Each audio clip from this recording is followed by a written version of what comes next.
साबुदाणा खिचडी खायचा कंटाळा आला असेल तर ही नवीन रेसिपी नक्की ट्राय करा. याच्यासाठी भिजवलेला साबुदाणा घेऊन त्याच्यामध्ये 2 उकडलेले बटाटे टाका, लाल मिरची पावडर, जिरे, चवीनुसार मीठ आणि भाजलेला शेंगदाण्याचं कूट टाकून मिश्रण एकजीव करा आणि हाताने चांगले मळून घ्या.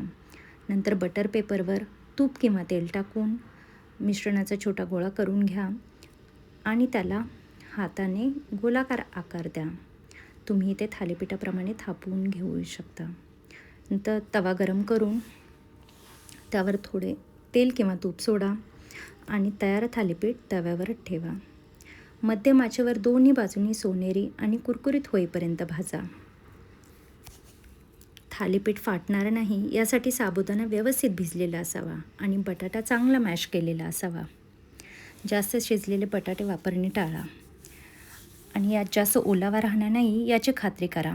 तुम्ही प्रेशर कुक करून अगोदरच बटाटा शिजवून घेऊ शकता, ज्यानं त्याच्यातला ओलावा निघून जाईल. हे थालीपीठ खूप वेळ खुसखुशीत राहतात.